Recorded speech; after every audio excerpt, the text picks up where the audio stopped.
So this week, everybody, we are doing something maybe a little bit different. We're not going to go through sort of a build with Stacky.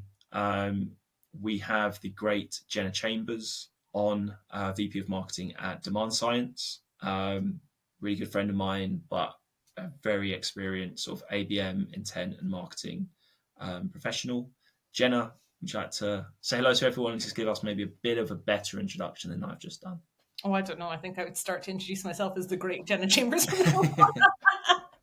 No, thanks for having me. So my background really has gone through all go-to-market. So I started life in marketing, then I ended up going through partnerships, a bit of customer success, like sort of client services within agencies, partner sales, direct sales, and then full circle kind of back into marketing again now. And I think I think for a while, like I was a bit concerned that my background was a bit too scattergun. I'd been done a bit too much of everything, but actually having come back into marketing and done that kind of full circle, I've got so much more of an appreciation of what it means to be an SDR or an AE or in partnerships. And so being able to look at marketing through the full go-to-market lens and not just the marketing side of it has ended up being background that I didn't know I needed, but has now served me well.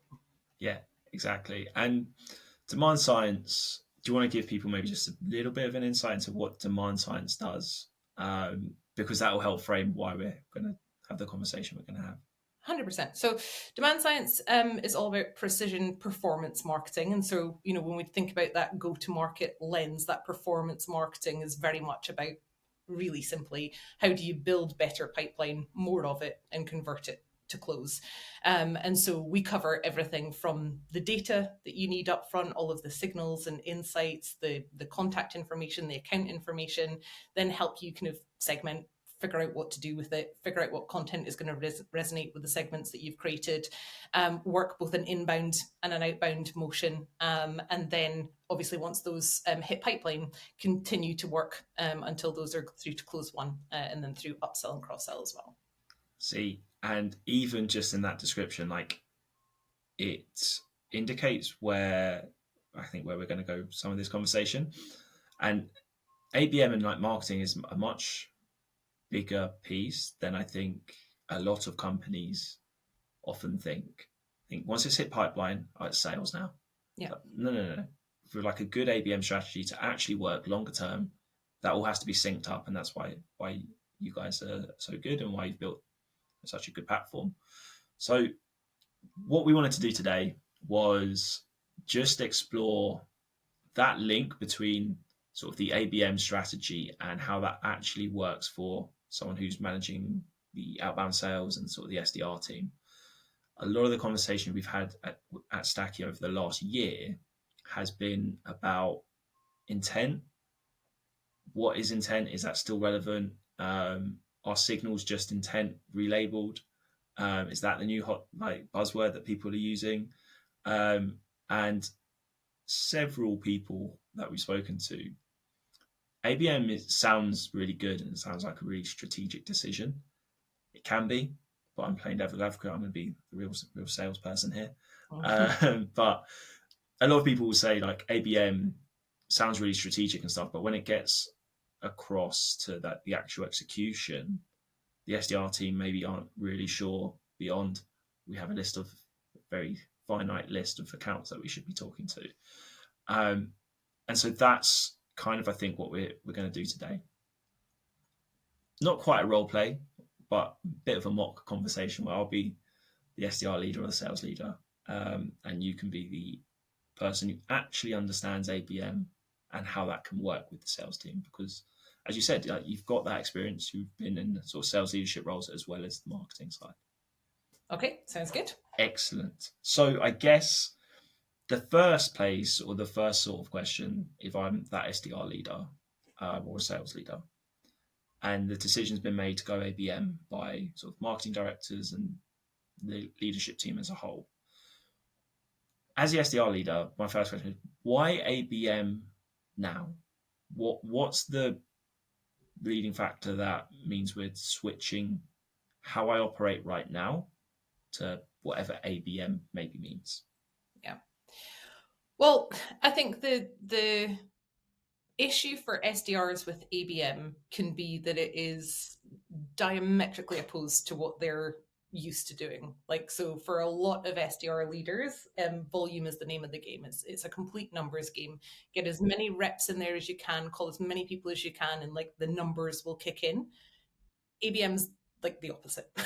So there's like a natural anxiety for an SDR leader or for the SDRs themselves to be like, well, hold on, if I've got less at bats and less calls that I can make, like, how can I be successful? How am I going to hit my commission? Da, da, da. And so I think, first of all, what I would say is you should never just be being told, by the way, we're doing ABM. That should be part of a consultative process across sales and SDR and customer success, frankly, as well as marketing. It shouldn't just be dropped on SDR leaders. But if it is, I think the first thing I would do is speak with the leadership team about, okay, so what role do you envisage or envision the SDR team playing? Because how I've run it in the past is that we've had what I've called like a blended ABM approach, where we're sort of still doing like wider coverage of the ICP as well as running ABM to a smaller set of accounts.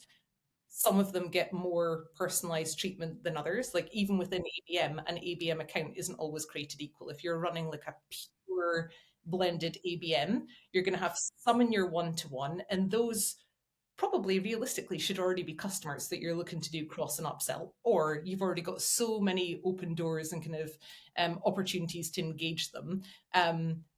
It's a really hard job if you're going to try and do one-to-one ABM to an account who has no idea who you are. Like, you as a company need to understand that's going to be expensive and it's going to take a while.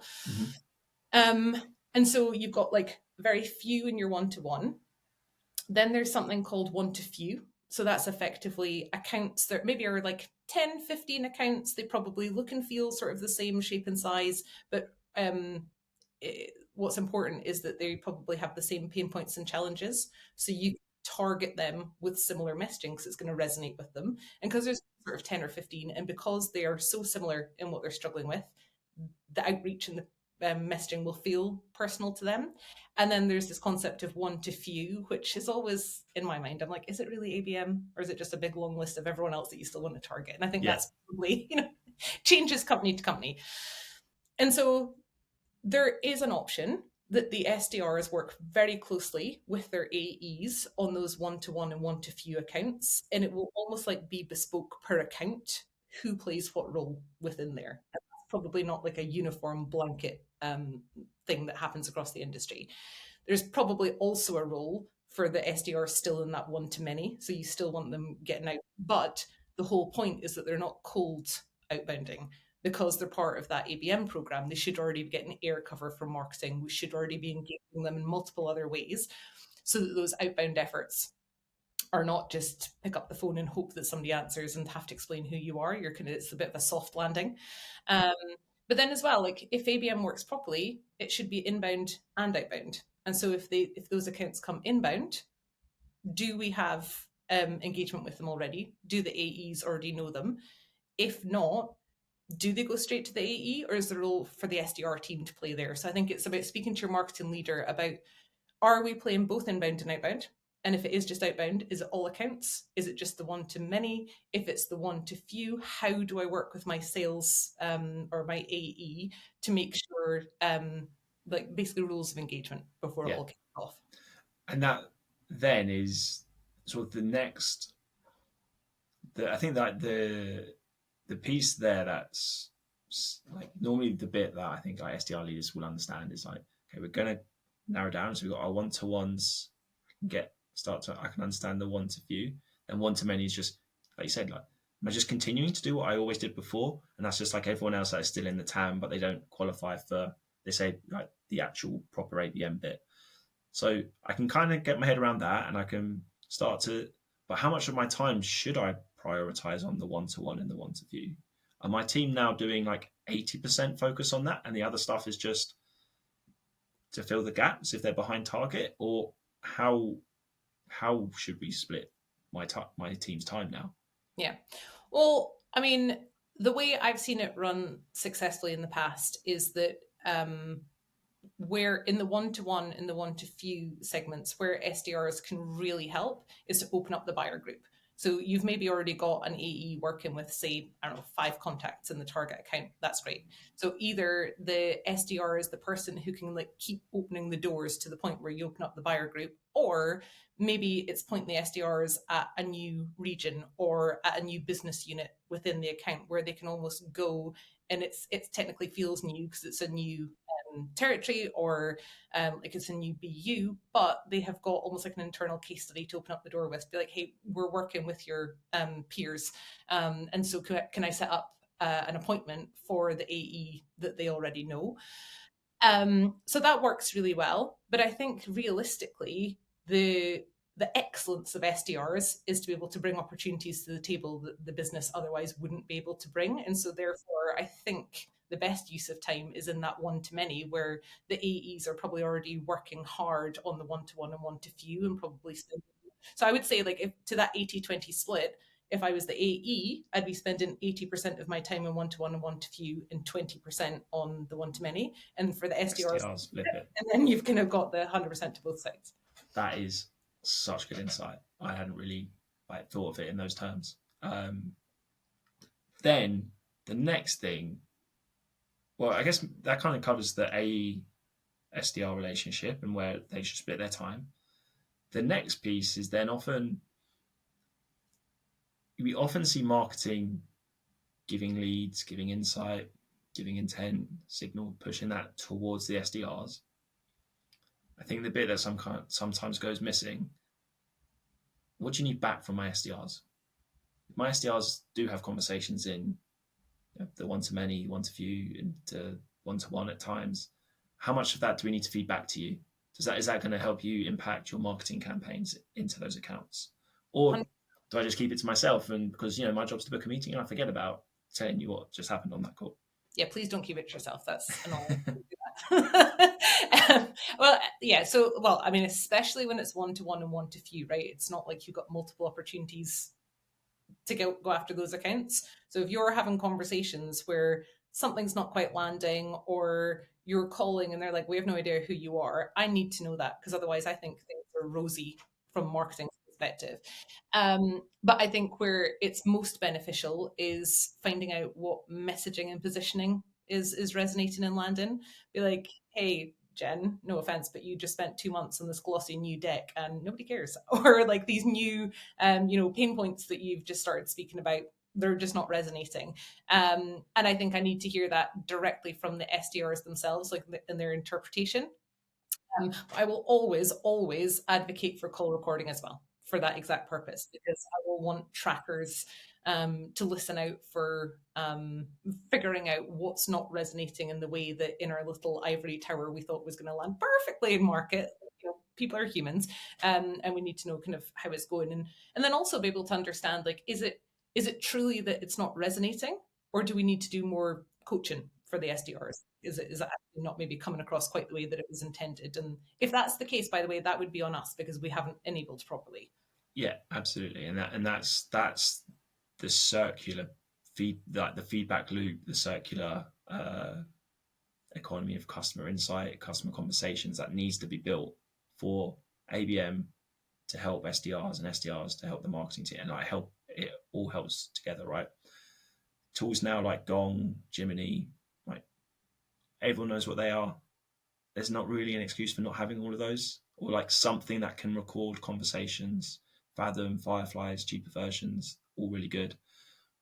But people forget, actually set it up so that it will automatically push conversations with these accounts, or flag parts of conversations that mention certain things. Have that, like, you can have it set up so it automatically pushes back to marketing.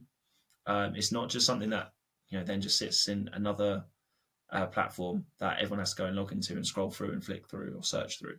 You can have it all pull automatically to the CRM and flag and push to the right people, so everyone's just quicker.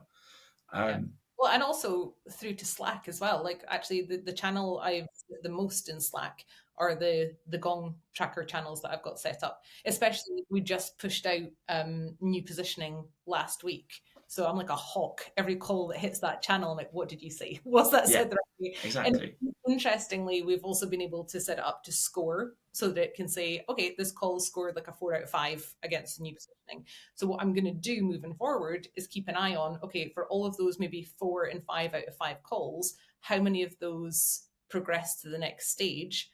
And if they are like, if I can say with clarity, yes, 4 out of 5 and 5 out of 5 calls are all progressing to the next stage, the messaging is working.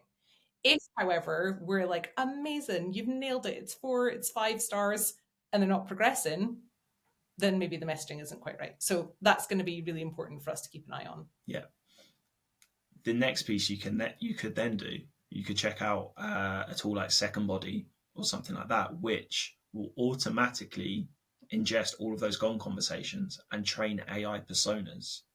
So that then score your reps and tell them, cool, you're not getting this bit of messaging right on your last 10 calls. Here's a persona you can do 20 minutes with, half an hour with each morning just to practice it. And then you can see people's improvement, and that'll all be automated. What's that called? Second Body. I can introduce you to Omid, the CEO. Nice. You get on really well. So coming back to this then, that's going to help you create that circular economy, feedback loops, both directions across your entire revenue org, marketing, sales, AEs, enablement teams. I guess then taking that to the next step is my SDRs, whenever they hear ABM, does that mean I have to like really personalize every single message to every single person on my list?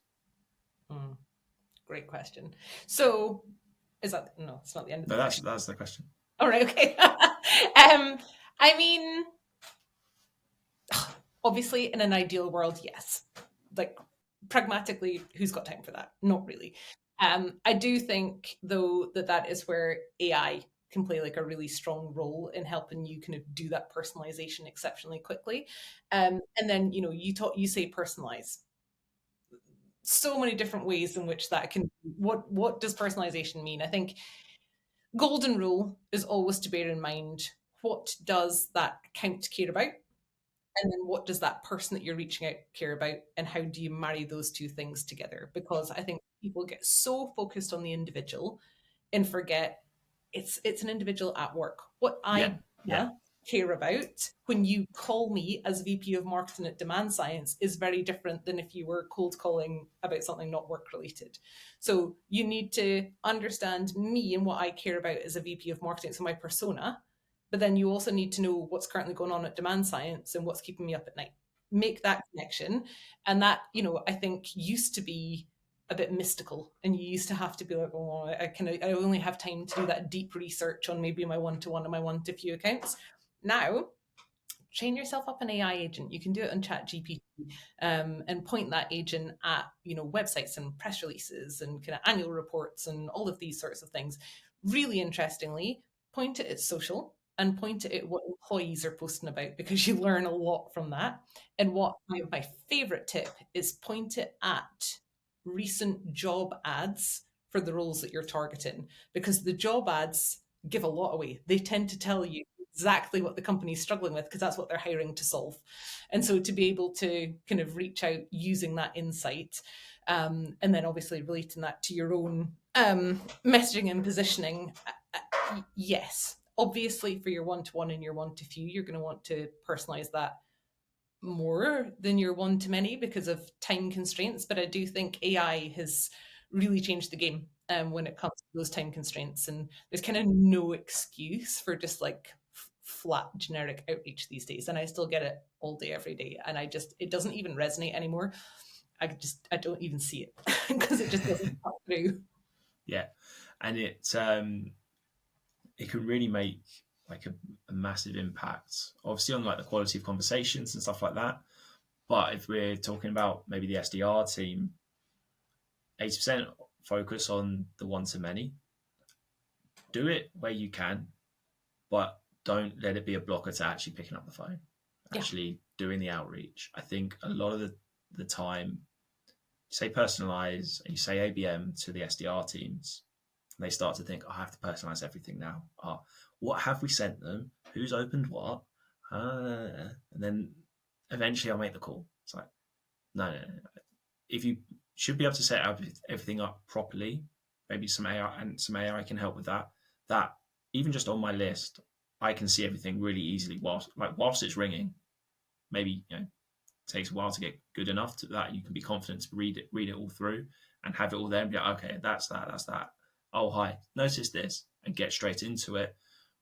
But getting the information in the right place is what's going to help the SDRs.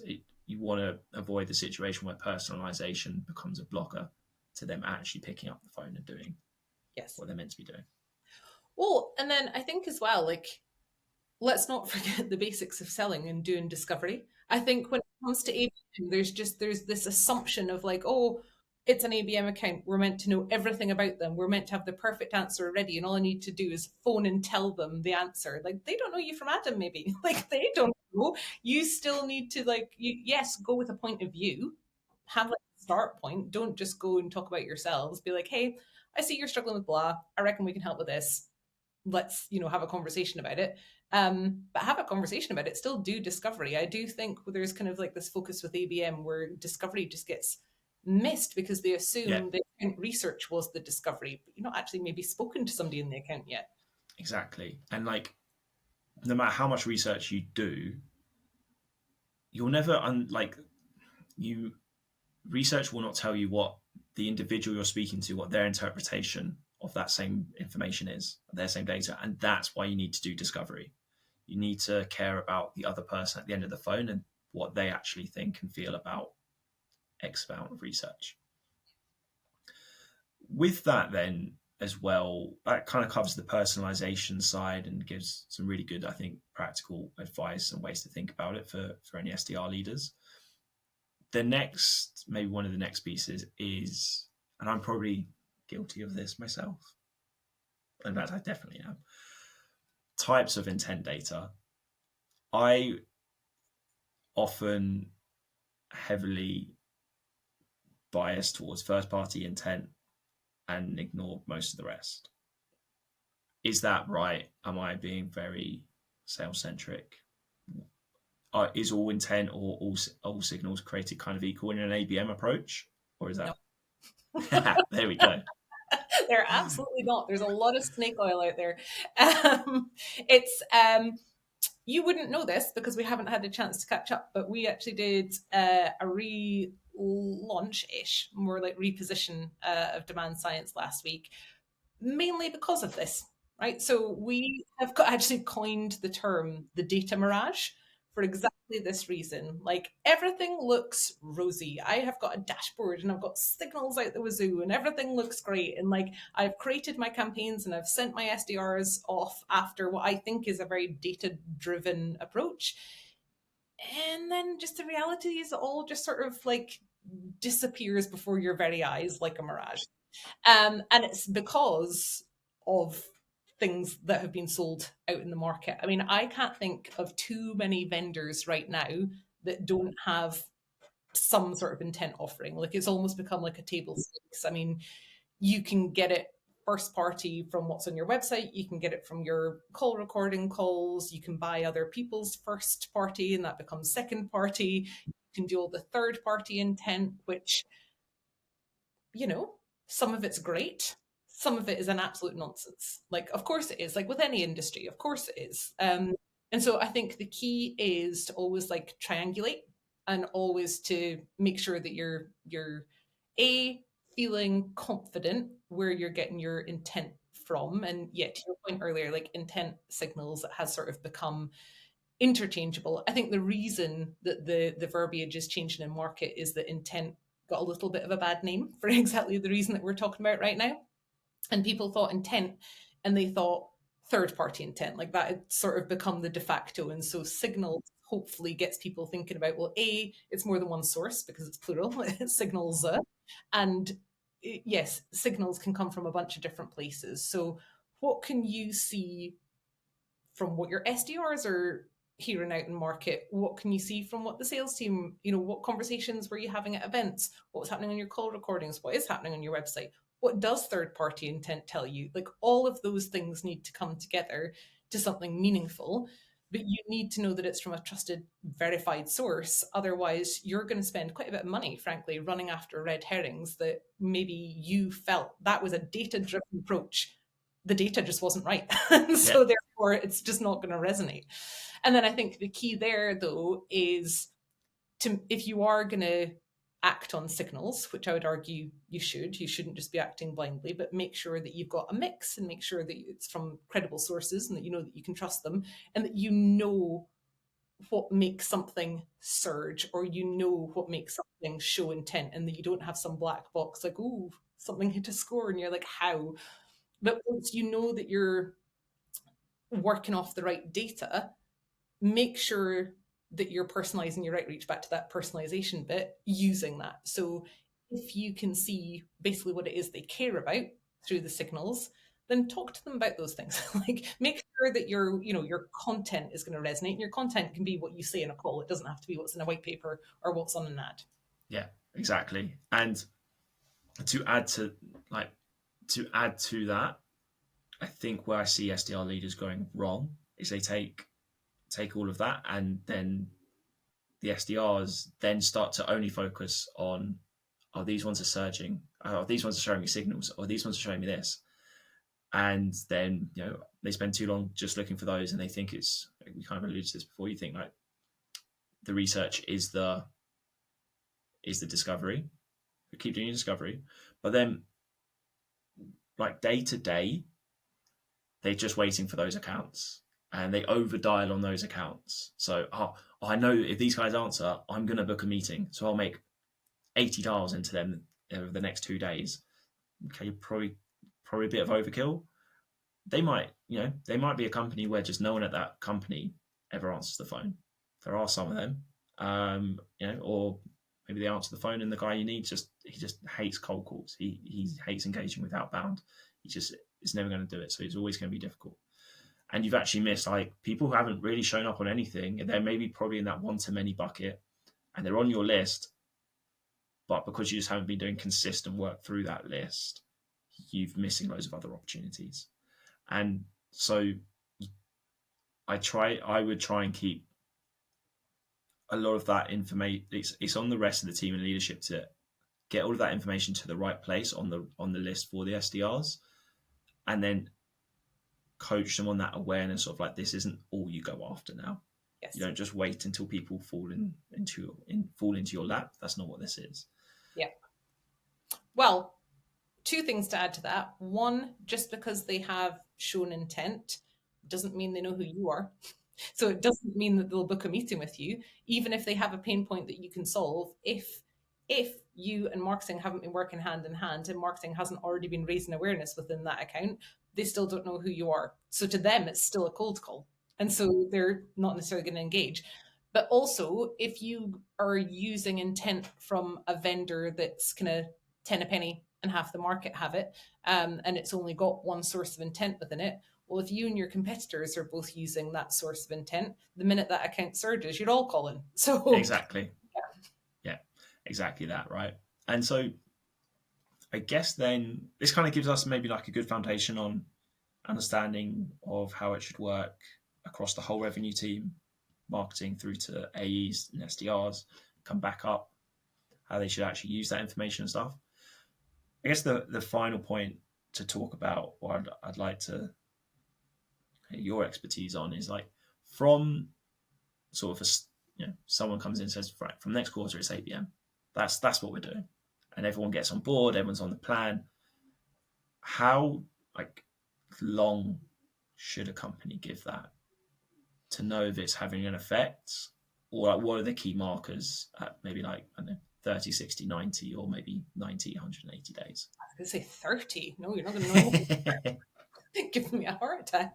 I mean, honestly, it depends on your sales cycle, obviously. Like, if you've got a 2-year sales cycle, then don't expect to know too much too early. I would always say for ABM, you're going to have to give it a minimum of a year. It's not just your sales cycles, but B, it is because there's change management that needs to happen internally, and ways of working are going to be different. And all of the things that we've spoken about here actually take a while to iron out in real life within a company. And so the amount of, especially when I worked agency side, the amount of people that we had to come to us and say, oh yeah, we've done ABM in the past, it doesn't work. And I was like, what do you mean by ABM? They're like, well, we had a list of 2,000 accounts and we tried it for, 3 months and nothing happened. And I was just like, oh, okay, that's not, okay. Yeah. No.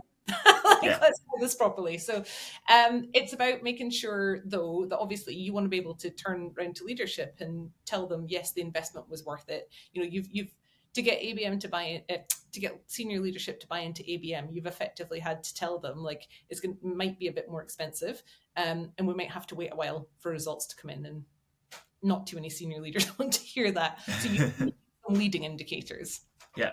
So leading indicators can be things like, what percentage of those target accounts have we actually engaged? Might not have meetings with them yet, but we've engaged them in some way. How many contacts have we opened up within that account? And that's a great role for SDRs to play there, to be like, hey, if you have one of your ABM accounts and you've got maybe like one senior director versus another account where you've got 7 people, then the one with 7 people is probably going to be, the most successful.